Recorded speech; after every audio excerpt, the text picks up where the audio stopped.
नमस्कार दोस्तों, मैं प्रभात तिवारी और सार्थक क्लासेस के यूट्यूब चैनल पर आप सभी लोगों का बहुत बहुत स्वागत करता हूं। दोस्तों, आज का वीडियो बहुत ही ज़्यादा इंपॉर्टेंट है और इम्पॉर्टेंट इसलिए मैं कह रहा हूं इसको कि आज हम बात करेंगे असिस्टेंट प्रोफेसर की लेटेस्ट वैकेंसी। और वैकेंसी एक दो नहीं, बहुतायत संख्या में। आल्दो एक दो सब्जेक्ट की अगर हम बात कर दें तो एक दो सब्जेक्ट में यदि कम सीट है, लेकिन अधिकांश विषय ऐसे हैं जिसमें सीटों की संख्या पर्याप्त है। जी हाँ दोस्तों, मैं बात कर रहा हूँ हरियाणा पब्लिक सर्विस कमीशन की। तो आगे बढ़ने से पहले सबसे पहले हम डेट देख लेते हैं। देखिए दोस्तों, जो पब्लिकेशन है वो 8 मार्च को आ चुका है और आप ऑनलाइन अप्लाई कर सकते हैं 15 मार्च से। और जो लास्ट डेट अगर एप्लीकेशन सबमिट करने की अगर हम बात करते हैं तो वो 15 अप्रैल 2019 है। ये डेट आप जो है कानून पर देख रहे होंगे, ये ऑफिशियल नोटिफिकेशन है एचपीएससी की। अब एक नज़र दोस्तों हम डाल लेते हैं टोटल पोस्ट की। तो सबसे पहले यदि हम केमिस्ट्री की बात करें दोस्तों, टोटल पोस्ट आप देख रहे होंगे कि 2 पोस्ट हैं और जिसमें से जनरल कैंडिडेट की 1 पोस्ट है। देखिए, आपको एक चीज़ क्लियर कर दें कि जो रिजर्वेशन है उसके अंतर्गत सिर्फ और सिर्फ हरियाणा स्टेट के कैंडिडेट ही आएंगे। अदर जो कैंडिडेट है वो सिर्फ और सिर्फ जनरल कैटेगरी में अप्लाई कर सकते हैं। तो एससी की पोस्ट 1 है। ओबीसी की अगर बैकवर्ड क्लास की बात करें तो कोई पोस्ट इसमें नहीं है, जनरल की भी नहीं है, ईडब्ल्यू और ईएसएम की भी पोस्ट नहीं है। तो जनरल कुल मिला के केमिस्ट्री में 2 पोस्ट है।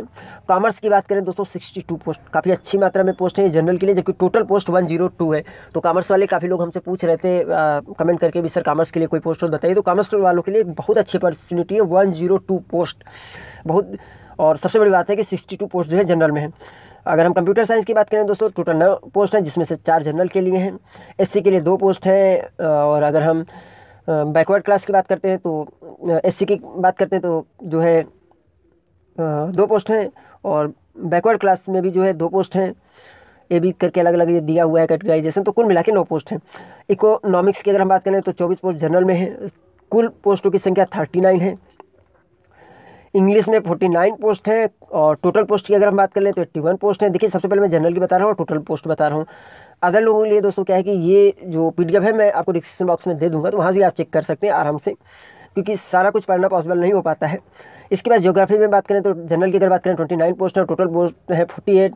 हिंदी में भी अच्छी पोस्ट है दोस्तों, 49 पोस्ट टोटल है जिसमें 30 जनरल के लिए हैं। हिस्ट्री में 35 पोस्ट हैं टोटल, 22 जनरल के लिए हैं। मैथ्स की अगर हम बात करें दोस्तों तो टोटल 55 पोस्ट है मैथ्स में, 33 जिसमें से जनरल के लिए हैं। फिजिकल एजुकेशन में केवल 1 पोस्ट है और ये 1 पोस्ट है एससी के लिए, हरियाणा कैंडिडेट के लिए। पॉलिटिकल साइंस में कुल 33 पोस्टों में से 19 पोस्ट जो है जनरल के लिए हैं। फिजियोलॉजी की अगर हम बात करें तो 25 पोस्ट में से 17 पोस्ट जो है जनरल के लिए हैं। पब्लिक एडमिनिस्ट्रेशन, जी हाँ दोस्तों, पब्लिक एडमिनिस्ट्रेशन वालों के लिए एक अच्छी खुशखबरी है, क्योंकि 21 पोस्ट में से 14 जनरल की पोस्ट है। आपको बता दें कि पब्लिक एडमिनिस्ट्रेशन में एक जनरल प्रॉब्लम देखने को मिलती है कि यह सब्जेक्ट जो है हर स्टेट में कॉलेज लेवल पर नहीं है। तो ये समस्या होती है, इसलिए पब्लिक एडमिनिस्ट्रेशन और अक्सर ये प्रयास करते हैं कि उनको पॉलिटिकल साइंस में ही वो अप्लाई करते हैं।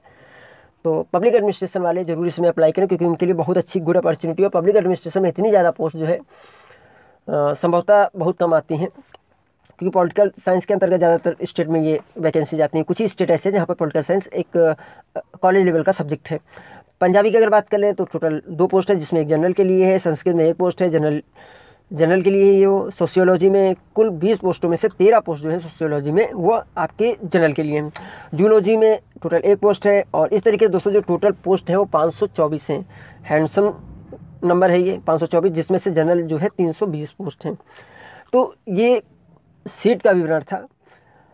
कुछ अदर इन्फॉर्मेशन जो इस पीडीएफ में दी गई है वह है closing date of the submission of online application form जो है ये शाम को 5 बजे है 15 अप्रैल को। तो आप किसी भी हालत में 14 अप्रैल तक कर दीजिएगा। लास्ट टाइम मत आप रखिएगा, क्योंकि लास्ट में काफ़ी दिक्कत होती है। कभी कभी ऐसा भी देखा जाता है कि सर्वर ही नहीं वर्क करता है। and the application fee can be submitted through online mode only using net banking or debit card, credit card up to the 24 hours midnight of the closing date using only the link provided by the commission. Fee paid through any other link will not be accepted and the commission will not be responsible for its refund. तो ये कुछ बातें ध्यान रखना है। इसके बाद भी कुछ जानकारी दी हुई है। The online application can be filled up to the 5 PM on the 15 April 2019 by using the commission's website, after which the link will be the disable. The candidates are strictly advised to apply online well in time without waiting for last date of the submission of the online application.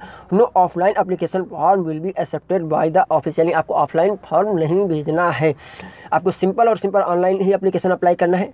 Eligibility and the regards qualification any certificate and the other condition of the eligible etc will be determined as on the last date of the submission of the online application form. यानी आपको 15 अप्रैल तक ही जो है आपकी last date है।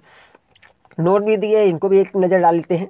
Candidate are advise not to send hard copy of the application form. Hard copy मैंने जैसा पहले ही बताया, आपको भेजने की जरूरत नहीं। If any candidate send the hard copy of the application form the same will not be the entertained. However, they are directed to retain the hard copy of their online application form for their own record and the submission of the commission as and when sought in the future. The commission will not be responsible for any deficiency in this aspect and it will not be provide any other opportunity after the closing date of the applying online application for downloading the hard copy of the application form. तो आपको दोस्तों यहाँ पे ये सलाह दी जा रही है कि आप हार्ड कॉपी आप प्रिंट आउट ले लीजिएगा ऑनलाइन जो आपने अप्लाई किया हुआ है, बट उसको आपको भेजना नहीं, आप भविष्य के किसी भी कम्युनिकेशन के लिए उसको जो है सुरक्षित रखिएगा। Number of post along with reservations of post are subject to any variation.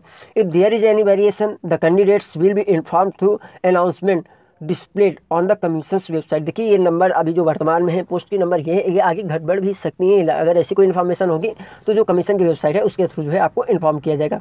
The service rule of the post are available on the website www.higeruhry.com। तो ये एक इम्पॉर्टेंट वेबसाइट है, यहाँ पे आप विजिट करके जो सर्विस रूल है उसको आप देख सकते हैं। और detail instruction for filling on the online application form on the deposit of fee are available on the website http, ये पूरी वेबसाइट दी हुई है hpsc.gov.in या hpsconline.in, ये दो वेबसाइट दी हैं जहाँ पर आप जो फी डिपॉजिट का आपको लिंक मिल जाएगा, अदर जो क्वालिफिकेशन से संबंधित इन्फॉर्मेशन होगी वो मिल जाएगी। आपको सलाह देंगे दोस्तों कि एक बार अप्लाई करने से पहले आप जो है जो अपना गुड एकेडमिक रिकॉर्ड है उसको ज़रूर चेक कर लीजिएगा, क्योंकि अक्सर ये देखा जाता है कि लोग जल्दबाजी में वीडियो देख के अप्लाई कर देते हैं, फीस भी सबमिट कर देते हैं, और कहीं कहीं तो ये देखा जाता है कि एग्ज़ाम भी हो जाता है, मेरिट लिस्ट में नाम भी आ जाता है, और उसके बाद कैंडिडेट को ये कहते हुए बाहर कर दिया जाता है या इंटरव्यू से वंचित कर दिया जाता है कि आपका गुड एकेडमिक रिकॉर्ड जो है अच्छा नहीं था। तो आपको सलाह ये रहेगी गुड एकेडमिक रिकॉर्ड आप ज़रूर ध्यान दे लीजिएगा, क्योंकि सबसे बड़ी जो प्रॉब्लम आती है वो अलग अलग स्टेट का गुड एकेडमिक रिकॉर्ड अलग अलग होता है, और फ्यूचर में फिर जो है थोड़ा दिक्कत होने लगती है, क्योंकि आप तैयारी भी करेंगे, आप अपना टाइम भी देंगे, और अगर बाद में ऐसा सुनना को मिल जाता है यार भाई जो है हमारा जो गुड एकेडमिक रिकॉर्ड था उसके अंतर्गत हम नहीं आ रहे, तो काफ़ी अफसोस होता है। तो इसको जरूर आप चेक कर लीजिएगा, क्योंकि गुड एकेडमिक रिकॉर्ड ऐसा तो है नहीं केवल किसी एक एग्जाम के आधार पर निर्धारित करते हैं, हर एक आयोग और हर एक स्टेट गुड एकेडमिक रिकॉर्ड की जो डिफिनीशन है वो अपने हिसाब से अलग अलग डिफाइन करता है। आलो यूजीसी का जो गुड एकेडमिक रिकॉर्ड है, यूजीसी ने ऐसी छूट दे रखी है कि भाई 55% जो है पीजी लेवल में होना चाहिए, और अदर गुड एकेडमिक रिकॉर्ड जो है स्टेट या यूनिवर्सिटी अपने अकॉर्डिंग जो है उसको डिसाइड कर सकते हैं। यही कारण है कि अलग अलग स्टेट में जो गुड एकेडमिक रिकॉर्ड का रीजन होता है वो अलग अलग होता है। तो मेरी सलाह आपको यही रहेगी कि गुड एकेडमिक रिकॉर्ड आप चेक कर लीजिएगा एक बार सही से वेबसाइट पर विजिट करके, या अदर तरीके जहाँ से भी आप गुड एकेडमिक रिकॉर्ड इस स्टेट का चेक कर सकते हो, और उसके बाद अप्लाई करेंगे तो आपके लिए ज़्यादा सही रहेगा। तो ये दोस्तों जानकारी थी। आई होप दोस्तों कि मेरे द्वारा दी गई जानकारी आपको पसंद आई होगी। दोस्तों आपको हम बता दें कि हमारा दूसरा भी चैनल है ओनली प्रैक्टिस सेट, जहाँ पर मैं आपको रेगुलर प्रैक्टिस सेट प्रोवाइड करूँगा आपके जीएस से संबंधित, और सार्थक क्लासेस नो डाउट एक चैनल है ही जहाँ पर मैं हायर से संबंधित जो है तैयारी कराता हूँ जीएस पोर्शन की। और आपको बता दें कि जीडीसी एग्ज़ाम जो 19 मई 2019 को होना है उसके नोट्स पे मैं काम कर रहा हूँ बहुत तेज़ी से, बहुत जल्दी नोट्स भी मैं अवेलेबल करा दूंगा, और व्हाट्सएप ग्रुप भी मैंने बना रखा है जीएस के पोर्शन को देखते हुए, जहाँ पर रेगुलरली जो है स्टडी मटेरियल होता है जो मुझे लगता है कि इंपॉर्टेंट है या जो मैं पढ़ाता हूँ उसकी पीडीएफ वगैरह, तो वो चीज़ मैं पोस्ट करता रहता हूँ। ग्रुप के मेंबर भी आपस में जो है डिस्कस करते रहते हैं, और इम्पॉर्टेंट जो मटेरियल है वो भी रेगुलर अपलोड करते रहते हैं। तो एक तरीके से अगर मेरे शब्दों में आप पूछे तो मुझे ऐसा लगता है कि जीडीसी ग्रुप जो अपना व्हाट्सएप ग्रुप है वो व्हाट्सएप ग्रुप ना होकर एक तरीके से लाइब्रेरी कवर कर रहा है। तो काफ़ी अच्छा एक्सपीरियंस मुझे मिला है। तो आप अगर ज्वाइन करना चाहें तो उससे संबंधित वीडियो आपको मिल जाएगा सार्थक क्लासेस पे, तो आप ज्वाइन कर सकते हैं। तो आई होप दोस्तों आज का वीडियो और आज की जो जानकारी मैंने आपको दी है आपके काफ़ी काम आएगी। आपके उज्जवल भविष्य की कामना के साथ दोस्तों मैं आपसे फिर मिलता हूँ अगले वीडियो में, तब तक के लिए नमस्कार।